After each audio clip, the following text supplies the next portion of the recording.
Why is it till today that my Prime Minister, someone who this nation believes, someone who I also wish to believe, why is it that till date he is not answerable to the people of Manipur? Why? Is my nation so weak that you cannot protect the lives and property of the civilians there in Manipur, sir? Mr. Chairman, sir, I am from a village in the far northeastern state of Manipur. My village is called Shangshak.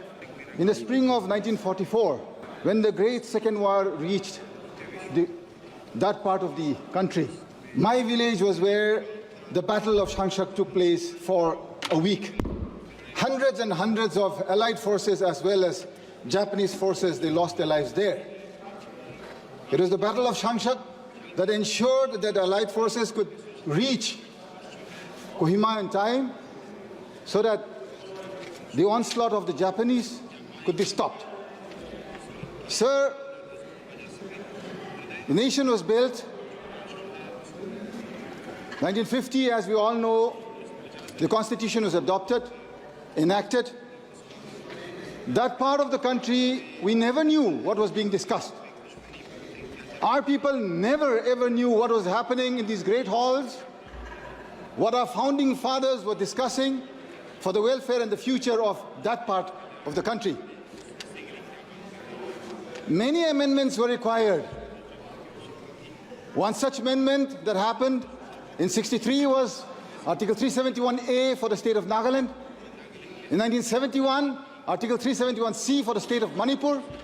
It was because at the time in 1949, when the Constituent Assembly discussed the Constitution, many parts of our nation were left out.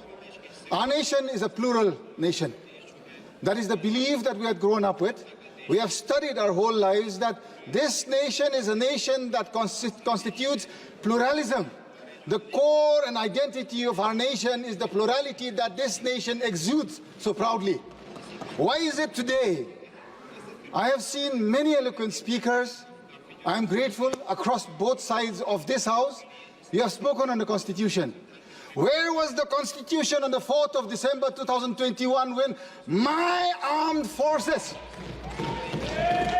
special forces of the 21 Special Force Paras, they killed 6 civilians who had gone to work in coal mines, coming back home to their families. Because you had cut down the budget for Narega, they did not have a source of income that they had to go and work in the coal mines on the way back. The best of our forces, the 21 SF, they mowed down 6 unarmed civilians. Yet, in the aftermath of that, another 8 more civilians were killed in Nagaland, in Oting. What did this government do at that point in time? This country should hang its head in shame. Why? Because you, yes, to assuage the villagers of Oting, you nominated a very good friend of mine as the Rajya Sabha MP from Nagaland. Presently, she's the MP representing Nagaland, and her name is Pangon Konyak, a well-deserved lady from Oting. Is that enough for the families that have lost their lives to my armed forces? Did not this nation and this people and this house at least stand up in unison, condemning that? At least I expected our Raksha Mantri to have stood up and said that we owe responsibility to whatever wrong happens, and it is our own people that we have assassinated, and for that we mourn. Till date, that is missing.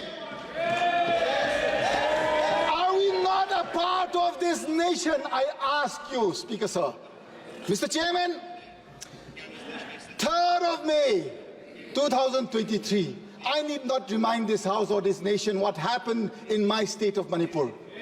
What has been happening for the last 19 months? The last time I got to speak in this August House, I very clearly said, as a citizen of this nation and as a family that has contributed in building this nation, it is my right to ask for justice. Why is it till today that my Prime Minister, someone who this nation believes, someone who I also wish to believe, why is it that till date he is not answerable to the people of Manipur? Why? Is it too much? Is it too much for me to ask on behalf of those civilians that have elected me here today? Sir,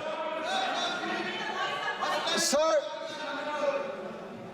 Mr. Chairman, sir, those children, those women across communities, they have lost their lives. They cannot be victimized for a cause for which this nation or the state cannot handle. Is my nation so weak that you cannot protect the lives and property of the civilians there in Manipur, sir? I beseech the conscience of this House. Thank you. We have so many eloquent speakers, sir. I'm closing. Sir, I'm closing. Please, please. Sir, in the end, I wish to beseech upon the conscience of this House, especially all the honorable members of the ruling bench. This is not a war against either party, be the treasury or the opposition. This is a war against humanity in this country. Please, wake up, speak to your people. All you have to do is see how difficult is it for our nation, which is growing and going to become the third largest economy. You talk only of economy, but when you are finished of people, what will that economy do when there are no people to use it? I ask the conscience of this House and the leadership of this nation, please today stand up, be with your brothers and sisters in Manipur, bring about justice and be accountable for all actions. Thank you, Speaker.